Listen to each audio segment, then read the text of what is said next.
Yes, Mr. President. Bongbong Marcos nagkalat ng katangahan sa Russia. Anak ng kagawang ba naman? Pati ba naman sa Russia, dinala mo yung kaububan mo? Hindi alam kung paano suotin yung earpiece. Nakakahiya bilang isang Pilipino. Tinawanan ni Vladimir Putin harap-harapan. Pucha, bakit hinayaan lang ng mga delegado niya? Hindi ba inassist na, Mr. President, ito po gawin natin. Nakakahiya. Legit na nagkalat ang hinayupak. Walang alam, hindi alam kung paano isuot yung high-tech na earpiece dyan sa Russia. Senator Alan Peter Cayetano may buwelta sa mga Judas 13. Lalo na po dito sa Tulfo Brothers na laging sinisita si Senator Alan Peter Cayetano na nagla-live daw lagi sa Facebook. Ang sabi naman ni Senator Alan Peter Cayetano, ang hilig nyo rin mag-Facebook eh. Then, nainggit Senator Alan Peter Cayetano kasi nga mataas yung views mo. Yung views nila kapiranggot. Magandang gabi po sa ating lahat. Palike po muna, pa-share, pa-subscribe. At pakipindot ang inyong mga notification bell para lagi po kayong updated sa ating mga video. Unahin po muna natin itong buwelta, race back ni Senator Alan Peter Cayetano dito sa Judas 13. Ayan. Dati yan, Brib 13, ngayon Judas 13. Lalo na si Lacson, lalo na itong Tulfo Brothers, binweltahan po ni Senator Alan Peter Cayetano. Hindi pa tapos ang laban, no? Laban lang, sabi ni Senator Alan. Sayang yung liderato niya. Ginulo lang talaga ako sa akin lang Talagang sinadya lang nila naguluhin si Senator Alan Peter Cayetano para hindi makaporma pagdating sa Senate Blue Ribbon Committee. Pakinggan po natin muna itong buwelta ng magaling na Senate President. Narito po. So, in terms of nation building, yung 13 po ngayon o yung majority led by Senator Lacson, Senator Soto, Senator Win Gatchalian, of course, as the Senate President, the two Senator Tulfos, Rafi, and Erwin, I will not take it away. They want to build a nation. Don't take it away from us. Yung amin pong grupo want to build a nation. So, good faith po tayo. Meron kayong vision of a nation you want to build. Meron kaming vision nung gusto natin i-build. Pero tanong ko, anong regime? Regime of truth and justice ba? Kasi kung regime of truth and justice, let me tell you, mga kababayan, there are two groups now. Those who want to uncover the truth and those who want to cover up the truth. Dalawa lang po dalawa lang po. So pwedeng one who wants to uncover, di ba? One who wants to cover up. O, ulitin ko one who wants to cover up, wants to uncover. O, so dalawa lang parati yan, dalawa lang O ano man ang ating kulay, politika. Ang punto po, we have to meditate, we have to pray, we have to make a decision. Bakit po? Mali-maleta ang reward kung ikaw ay para doon sa cover up. Pero napakalaki ng mga consequences. Kaso, bashing, tatanggalan ka ng kung ano-ano. Basta, if-file lang ka ng cyber libel kapag ka ikaw ay for uncovering the truth. That's just the nature of things. Whether you talk about organized crime, whether you talk about slavery, whether you talk about all the injustices in the world. Those who want to keep the injustice, those who want to cover up, usually have the resources. Kasi kumita sila doon Di ba? Nandoon yung kayamanan ng mundong ito Respond lang ako ng konti. Sabi ni Senator Lacson, sayang ang pera. Nung si Alan Cayetano ang Senate President, 700 million ang nagastos. Sabi, Stop muna tayo doon sa Kasi sabi kasi nila, yung 700 million daw ginastos si Senator Alan Peter Cayetano. At gusto ko dumugtong doon sa sinasabi niya na yung group, may dalawang grupo. So yung isang grupo nagtatakip ng katotohanan at yung isang grupo nagsisiwalat ng katotohanan. So alam na natin yung grupo ni Lacson, tinatakpan talaga nila yung katotohanan. So ngayon, itong grupo ni Cayetano, sila talaga yung naglalabas ng katotohanan. Nangihinayang nga po yung maraming Filipino dito. Na sayang, oh, at nagulo pa. Nation building yung tinutukoy ni Senator Alan Peter Cayetano. Ako naniniwala ako kay Senator Alan Peter Cayetano yung grupo nila is for nation building. Pero yung grupo ng Senate of Malacanang, grupo nila ni Lacson, Tota Soto, Tolfo, hindi po nation building yung nasa isip nila, kundi Malita building. Sinabi ng di ba, yung Brave 18, hindi na daw, sa sobrang dami daw ng malita sa likuran, nagkasira-sira na yung malita dun sa bahay ni Tambaloslos. Yun, Malita building. Pag dumikit ka kay Tambaloslos, sama-sama sila magbibuild ng malita, anak ng kagwang. Tuloy, Senator Alan Peter Cayetano. Ito naman yung sagot ni Senator Alan kay Panpilo Lacson. Sabi ko, saan kaya galing yon? Tapos, sabi ko, total, magaling mag-divide. Sila Senator Lacson, very divisive. Dinivide ko. Kasi ang ginamit niya, 28 days daw ako naging Senate President. So, tingnan niyo po ha. Multiply muna, multiply. Multiply mo ang 25 million na sinabi ni Senator Win na gastos ng Senate a day, i-multiply mo yun sa 28 days, and baliktarin mo naman, division. 700 divided by 28 days is 25 million. Yun din naman ang ginawa ni Senator Win. Tinignan niya lang yung budget ng Senado, tapos dinivide niya, nakuha yung 25 million a day. So, nasaan yung intellectual dishonesty?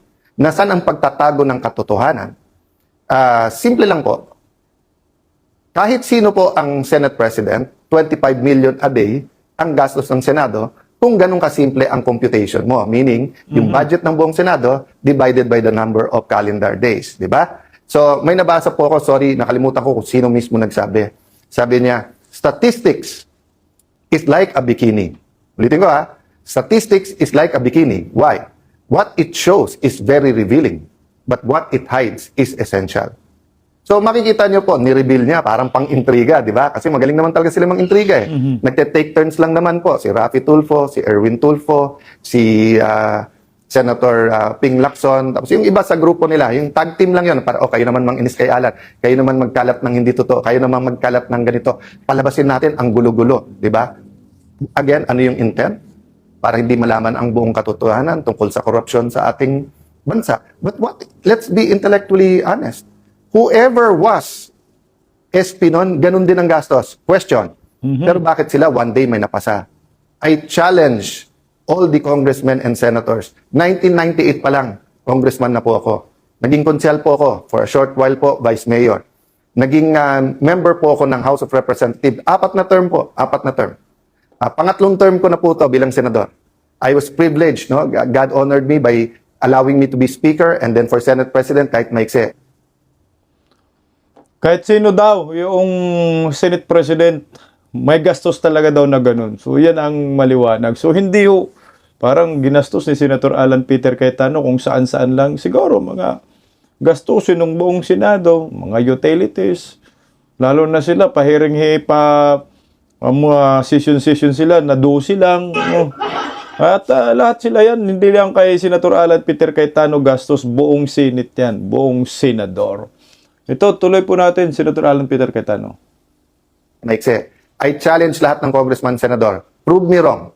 Sa huling 3 araw, yung Monday to Wednesday, kapag kayo po ay session, dyan po ang ratsadahan. Kasi lahat ng pang second reading, i-second reading na natin. Lahat ng pang third reading, i-third reading na natin. Lahat ng, halimbawa, 7 ang nakapila sa Senate or 20 nakapila sa House sa interpellation, kakausapin na ng majority leader yon or mag-uusap majority minority leader. Pare, isa na lang magtanong, pasa na natin to. Yun po talaga ang ano doon. But what did the group of Senator Win and Senator Lacson do? Since May 11 po hanggang yesterday, hindi po sila naglagay ng mga miyembro ng committee nila as minority. Sila po ang ayaw magtrabaho. Hindi po sila naglagay ng mga membro para hindi mag-function yung mga committee. Question. Paano po yung mga ready na for BICAM na ipapasa? Yung po ay inauthorize namin.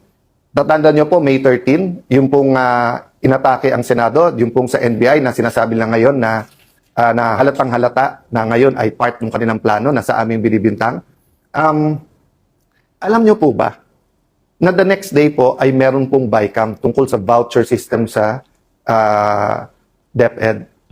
Yun po ay nakakasana sa House of Representatives. Nag-confirm ako, tinawagan ko mismo si Speaker D na pupunta po ako doon. Tapos nagkagulo.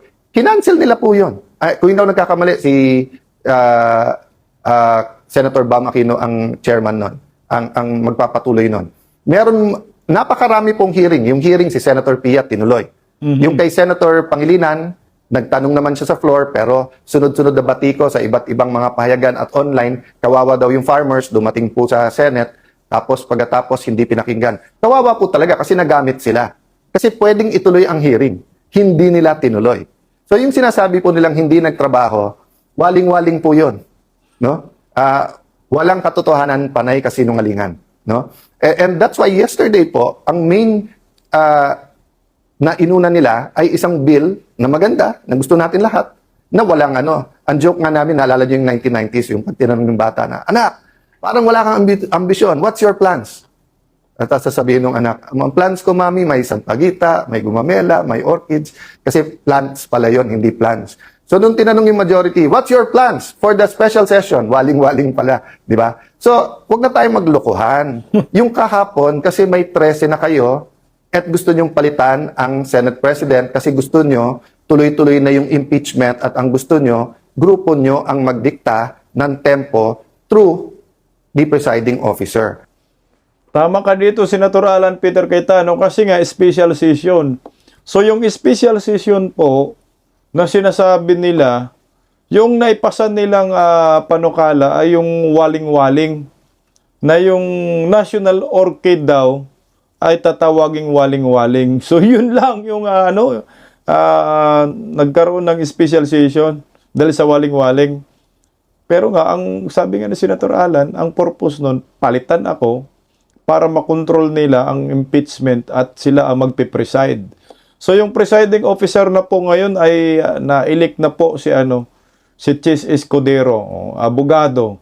Kasi si Gatchalian walang alam yan sa batas si Gatchalian eh. Kaya si Chis Escudero. Tuloy yun.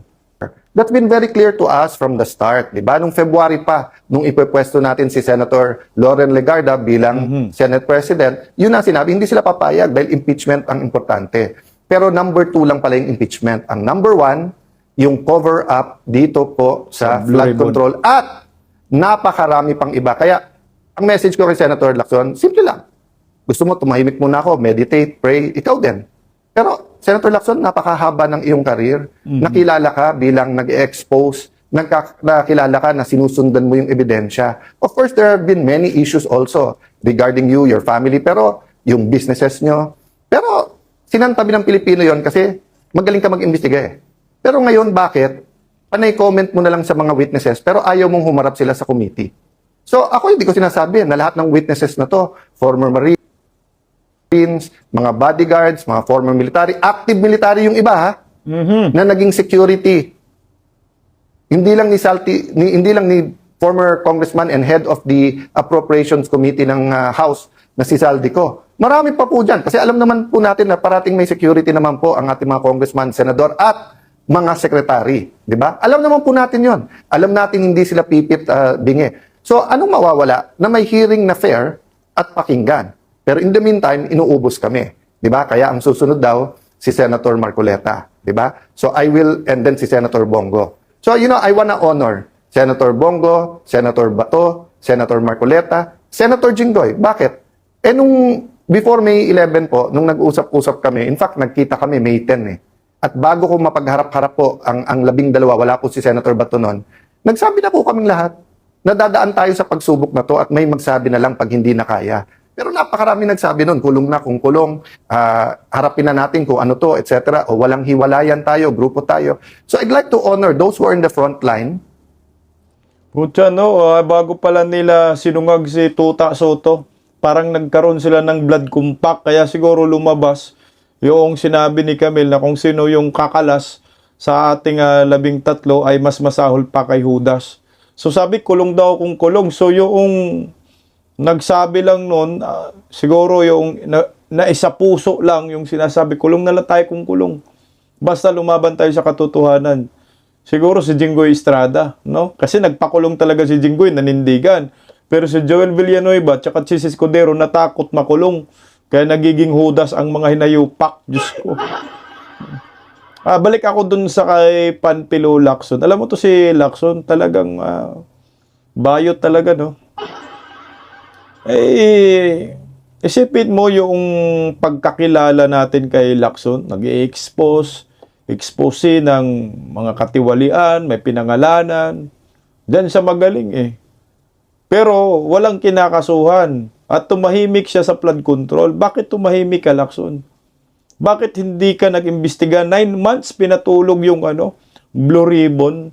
Ganun ho katindi itong ginawa ni Lacson. Ang nakikita ko po dito na kaya hindi nag-imbestiga si Lacson kasi nga sabit yung kaibigan niyang si Tuta Soto.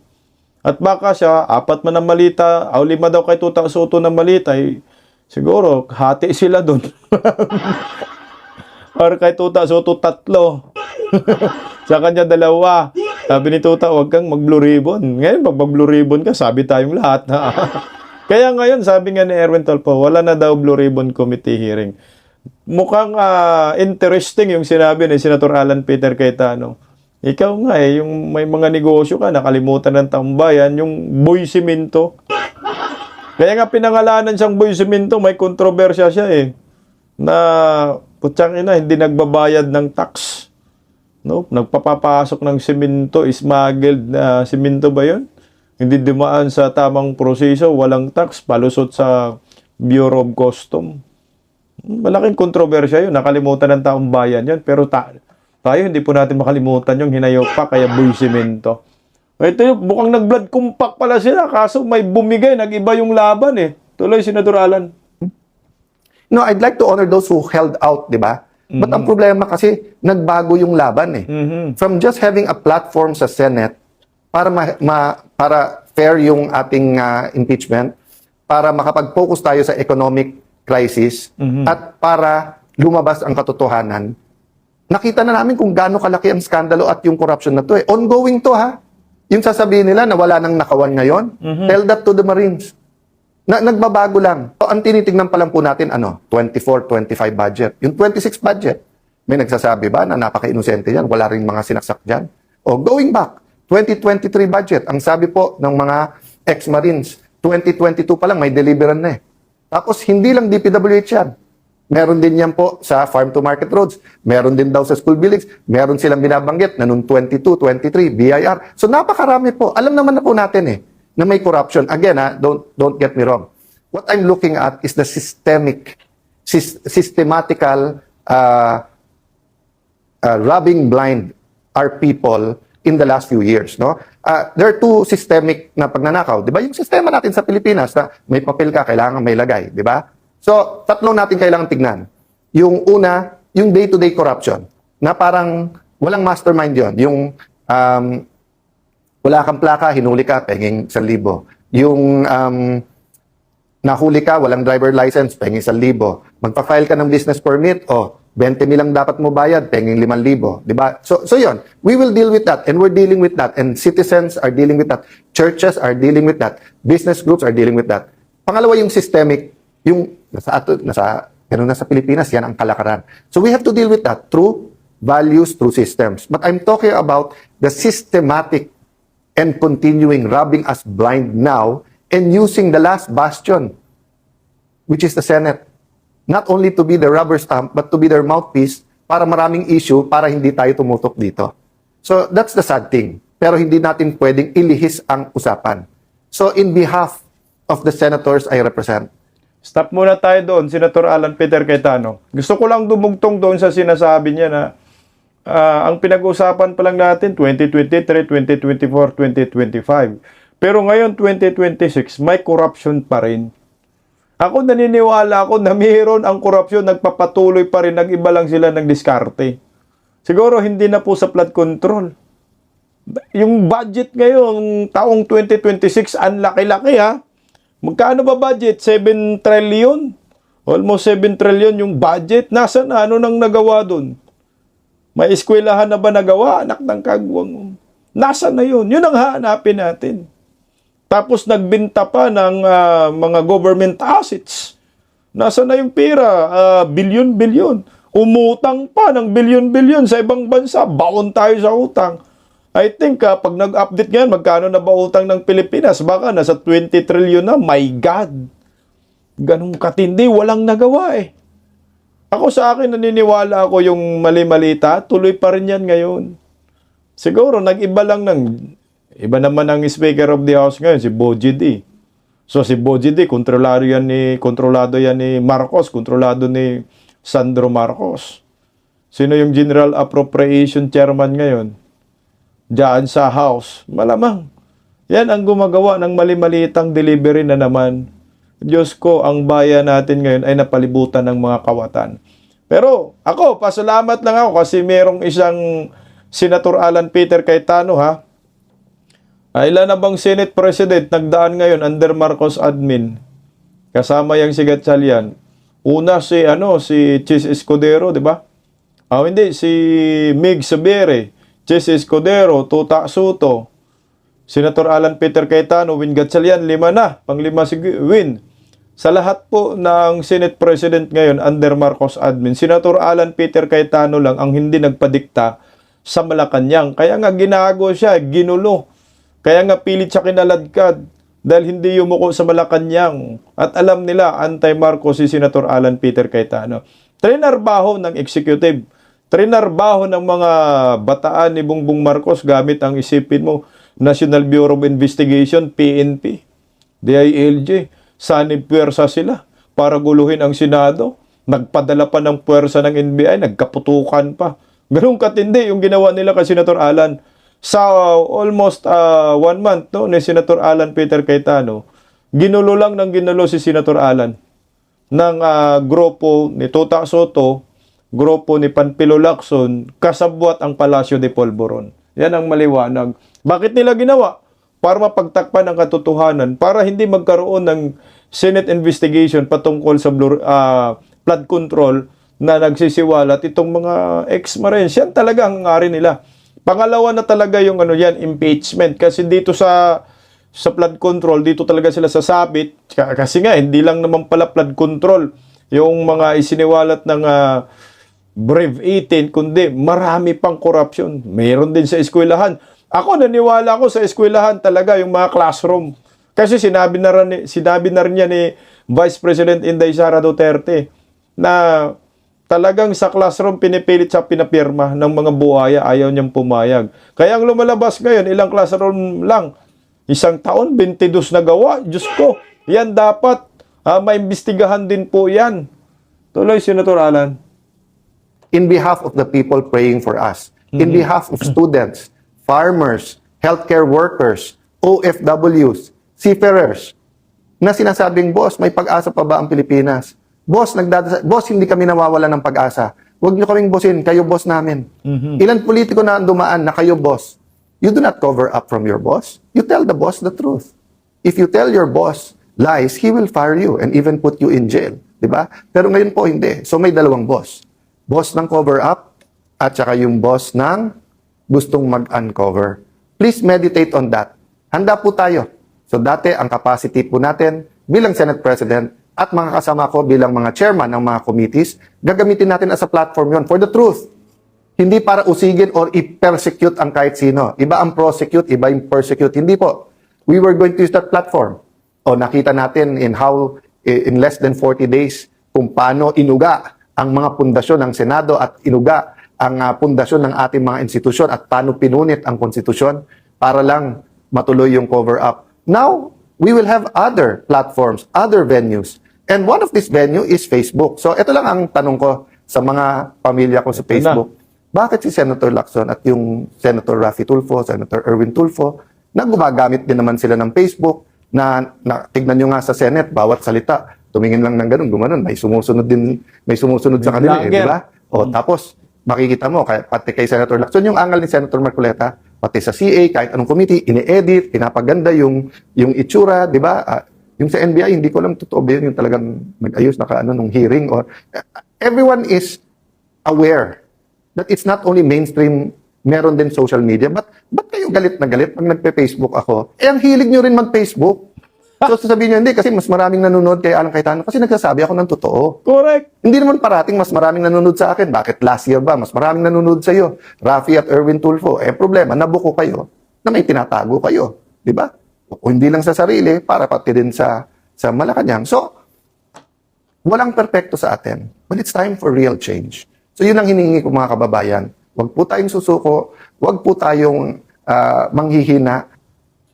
Huwag tayong susuko, huwag tayong manghihina. Alam niyo po, sa akin lang, ito lang.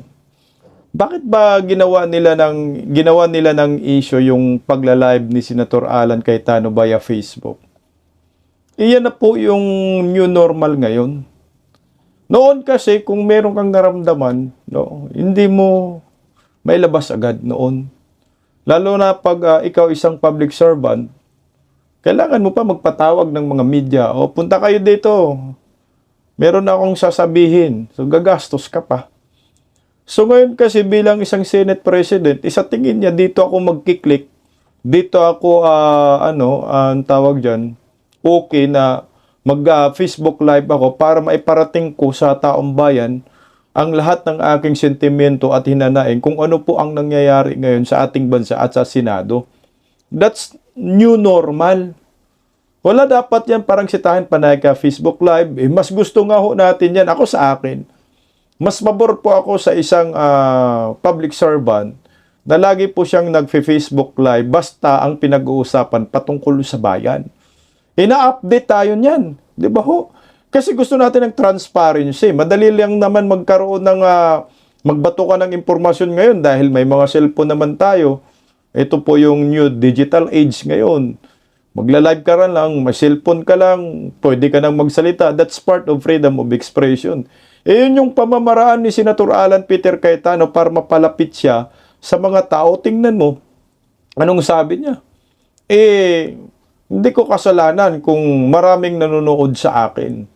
Kasi nga ako nagsasabi ng totoo. Ganun ho talaga. Alam niyo po, pag yung isang public servant ay nagsasabi ng totoo, pag nag-Facebook Live ka, ay talagang dudumogin ka. At maraming susuporta sa'yo. At maraming mga political vloggers ngayon na mas gusto kang panuorin. Lalo na mga OFW, ako nabantayan ko talaga na magkakaroon tayo ng comparison, no? Noong Senate Blue Ribbon Committee, nagpa-hearing si Senator Alan Peter Cayetano. Tingnan mo naman, ang daming viewers, kahit hindi pinalabas sa Senado, na may karapatan naman dapat si Senator Alan Peter Cayetano yun, kahit sa FB feeds lang ni Senator Alan, ilang milyon? 100 million? Hundreds of million ang nanonood kay Senator Alan Peter Cayetano. Yung engagement, ang taas. Kasi nga, hawak nila yung katotohanan. Mas interesting yung mga isinisiwalat ng Blue Ribbon Committee ni Senator Alan Peter Cayetano sa pangunguna ni Pia Trudante Marcolita. Kaya dudumugin talaga si Alan. Kahit ngayong mga ganyan lang, simple ni Senator Alan ang mga statement, talagang malawak ang engagement. Sa mga Tulfo brothers, nagkaroon sila ng Blue Ribbon hearing. Anak ng kagwang, pinalabas pa sa Senado, nilangaw. Diba, nasabayan yon, nasabayan pa yon. Dahil pumunta yung Brave 18 doon sa opisina ni Senator Robin Padilla. Nung nang-live si Robin Padilla, nandun yung mga ex-Marines. Diyos ko, mas pinapanood pa ng taong bayan yung 18 ex-Marines kumpara doon sa Blue Ribbon hearing ni Tulfo. Bakit? Mas interesting yung mga sinasabi ng ex-Marines at naniniwala ang taong bayan na totoo yung mga sinasabi nila. Kumpara dito sa nagtatakip ng katotohanan talagang walang manonood sa inyo, mga hausyaw kayo. Parang mga political vloggers lang. Mas maraming nanonood sa mga DDS.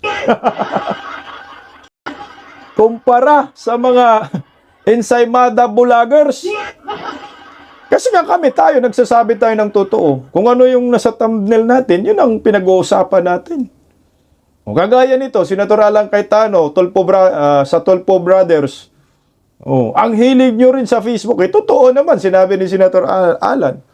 Bumwelta ni Senator Alan, totoo naman. Sinabi naman yan ni Senator. Kaya nga, ang mga tao, kung sino po ang nagsasabi ng totoo, doon talaga. Noon, sabi ni Senator Alan, kayo, mga Tulfo Brothers noon, maraming nanonood sa inyo. Nung nalaman, mga hinayupa kayo, grupo pala kayo ng Malitagang, hindi wala nang nanonood sa inyo. Kasi nga, mga sinungaling kayo. Pagkabit-kabit ang pinag-uusapan, dyan kayo magaling. May kasama pang robust. Pagkargador ang pinag-uusapan, kargahan ng malita, kayo, marami kayong malita. Hindi lang malita kinakarga ninyo, kundi Viva Max Artist pa. Yaming-yami. Kaya kung saan po yung totoong nagla-live sa Facebook, doon talaga ang tao. At interesting, doon talaga ang tao. Isa lang ang ibig sabihin yan. Si Senator Alan Peter Cayetano ay suportado ng maraming Pilipino. Yan ang maliwanag. Kagaya nito, totoo naman yung content natin, BBM, nagkalat sa Russia. Tinawanan ni Vladimir Putin. Alam mo, nakakahiya talaga para sa akin. Grabe! Kung ikaw Pilipino, nasa Russia ka, or nasa ibang bansa ka, mahiya ka. Baka pag tinanong ka, are you a Filipino? No, I'm not a Filipino. I'm Indonesian. Mas malapit-lapit tayo sa Indonesia at Malaysia, Thailand. Ayan. I'm Thailander. Tignan mo yung mukha ko, square. Kasi nga si Bongbong Marcos nagkakalat. Mantakin mo, si President Vladimir Putin pa ang nagsasabi, suotin mo yan, tanga mo. Nang sinabihan ni Vladimir Putin na isuot mo yan, hindi alam ni Bangag paano isuot, ganun siya. Airpiece, hindi mo alam. High-tech kasi masyado ang Russia eh. Kasi kailangan mo magsuot para marinig mo yung sinasabi ng interpreter ni Russian Vladimir Putin. Except na lang siguro kung naiintindihan mo si Vladimir Putin na yung Russian language. Ay po, tiyang ina eh. Ang sinasabi mo, di. Ako. Dududodo pa. Pero nakakahiya kasi sinabihan niya, magsuot ka. Tapos sinintay talaga ni Putin. Pinakita pa niya. Ganyan, oh. Oo. Ito! Ang tanga rin ng mga delegado ni Bangag, lalo na si Claire Castro. Sabi ni Claire Castro, sasamahan niya si BBM sa langit, baka sa impyerno. Hindi din nila inassist. Buang talaga, oh. Ito, panoorin natin ang bidyong ito. Baka sabihin, piki na naman tayo. Wala naman. Ito ay trending na po worldwide. Excuse me po. Ito po ay usap-usapan na po sa buong mundo. Hindi lang po sa buong Pilipinas. Na yung isang presidente ng Pilipinas ay sinita ni Vladimir Putin at tinawanan dyan talaga dahil hindi marunong magsuot ng earpiece at hindi nagsuot ng earpiece. Pinasuot, hindi marunong magsuot. Ngayon, didma ang mga hinayupak na delegado, parang nahiya rin sila dyan. Ito, pakinggan, panoorin natin. Oh. Ayan na po. Makes sense. Yes, sir. Kumuha ng earpiece, ha. Suot daw. Ngayon, sinusuot, nagtinginan yung delegado, tingnan mo si Kreriring, o hinayaan lang nila. Wait, tumayo kayo. O, tingnan na, napangiti na lang dyan si Vladimir Putin. Oh. Yes. Yes. O, sinuot. Ang tanga ng mga animal. Yes. Magsuot ka, ngag.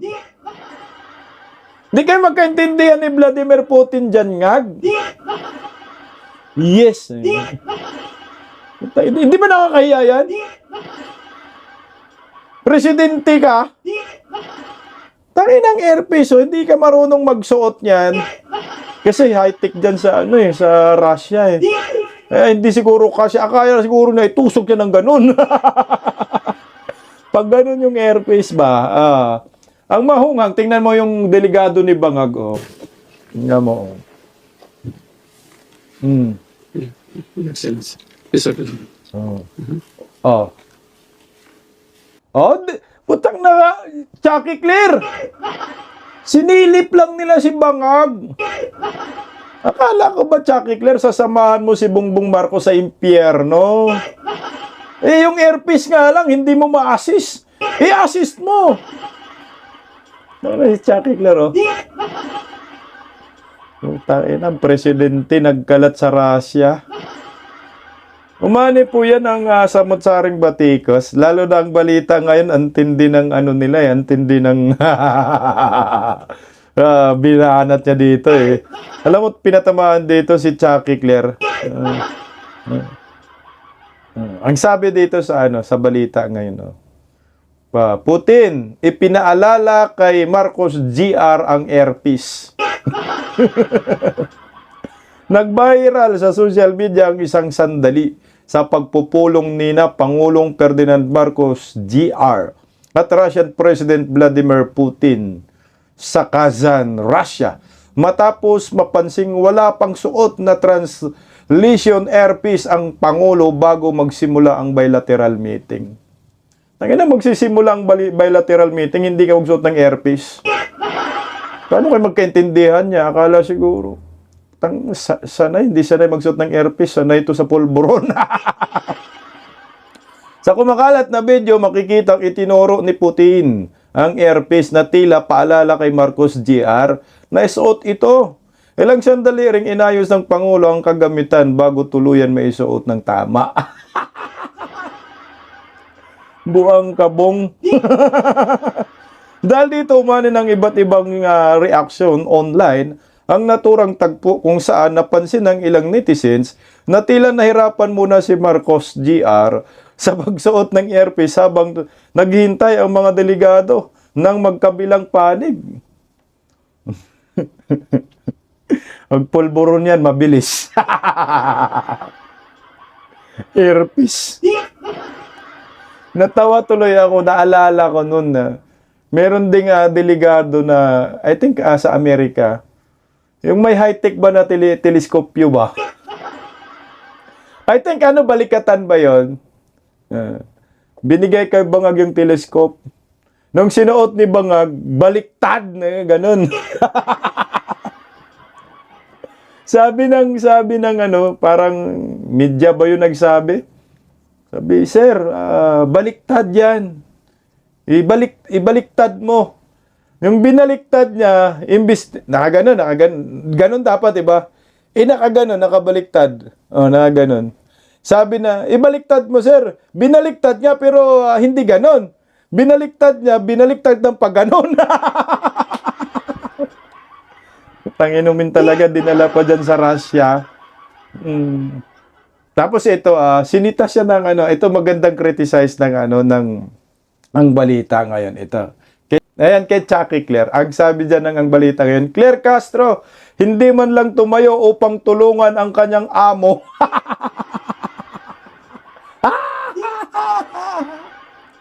Tayo na nga, Claire. Hindi mo man tinulungan, Claire. Hindi kinahiyaan nila si Bongbong dyan kasi nga, hindi marunong magsuot. Bakit ang pupunta dyan? Putang presidente, walang alam. Hindi naman pulburon kasi pagalingan dyan. Paano magsinghot? Sabi ng balita ngayon, Claire Castro hindi man lang tumayo upang tulungan ang kanyang amo. Naging sentro ng usapan sa social media si Palace Press Officer Yossi Claire Castro matapos mapansin ng ilang netizen ang kanyang nagiging kilos sa viral na video ng bilateral meeting ni na Pangulong Ferdinand Marcos Jr. at Russian President Vladimir Putin sa Kazan, Russia. Sa video makikita ang ilang sandaling hirap si Marcos sa kanyang translation earpiece bago ito maisuot ng tama. Habang nangyayari ito, kapansin-pansin naman sa ilang netizen na si Castro ay may maayos na suot ng kaparihong earpiece at nanatiling nakaupo at hindi man lang nakita nga tumulong sa Pangulo habang inaayos ito ang earpiece. Hindi man na si Chucky Claire dyan. Puntang ina, bahala ka sa buhay mo. Nagdala ka ng kahihiyan. Hindi ako kasama sa kahihiyan yan. Ito.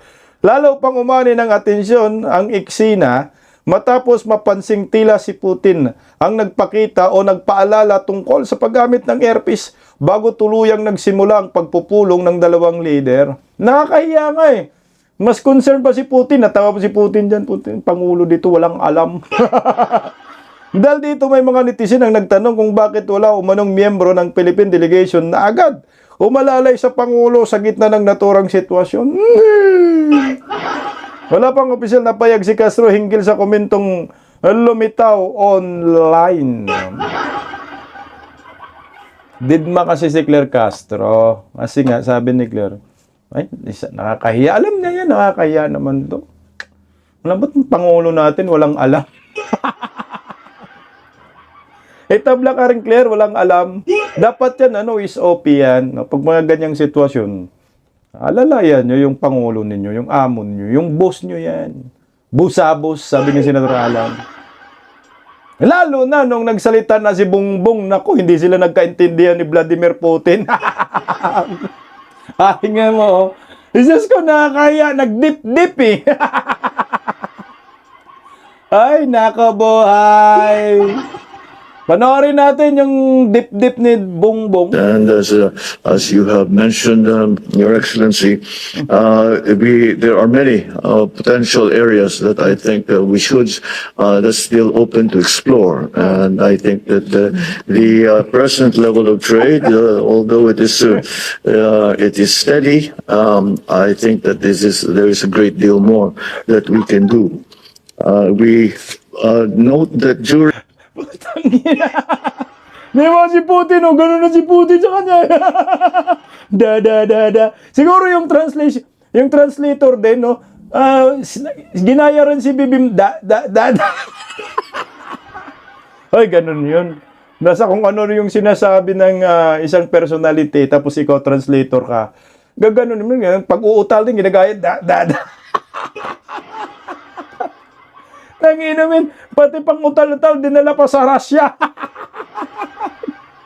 Ay, tuloy natin, during the JCTEC meeting held in Moscow, energy and food security emerged as a one of the mutual priorities of both our countries. And that da. Ningnan mo si Putin dyan, Ten! Mauwiin mo na si Junior dyan, Ten! Kakaiya! Alam mo si Vladimir Putin, galit pa naman yan sa ICC, no? Tapos di na pa uwiin si Bongbong.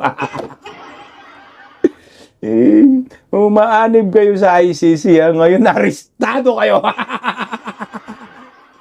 Presidente ng Republika ng Pilipinas, inaresto sa Russia. Dahil sa pagsuporta sa ICC, patay ka! Isama mo si Claire Castro! Yung mga hotel, da.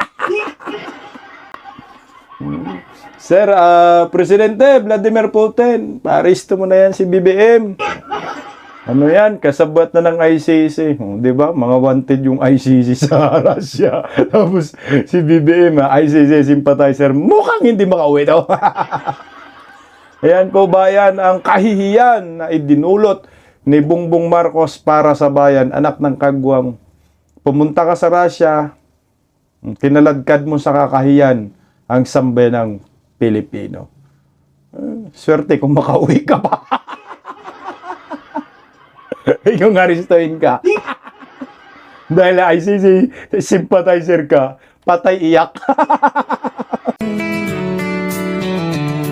Paggising sa umaga, tanghali at gabi, nakikita ko ang post niya, ang hapdi. Paano nga ba to? Di ako makatanggi. Watch ko na lang at isipin ng mabuti. Bisdak Pilipinas. Bisdak, tinig ng katotohanan. Sa bawat vlog may laban sa kasinungalingan. Mulat ang mata, gising ang masa. Bisdak Pilipinas, para sa bayan, gumigising sa diwa. Sa likod ng kamera, tapang ang dala, walang sinasanto kung mali ang gawa. Hinay-hinay, pero palaban. Boses ng tao sa digital na labanan. Bisdak, tinig ng katotohanan. Sa bawat vlog may laban sa kasinungalingan. Mulat ang mata, gising ang masa. Bisdak Pilipinas, para sa bayan, gumigising sa diwa.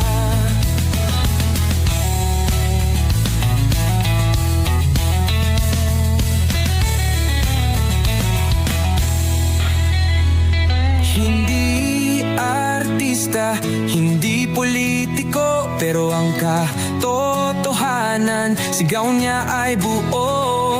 Sa YouTube o Facebook man siya makita, may aral ka pa rin, may uwi sa bawat salita.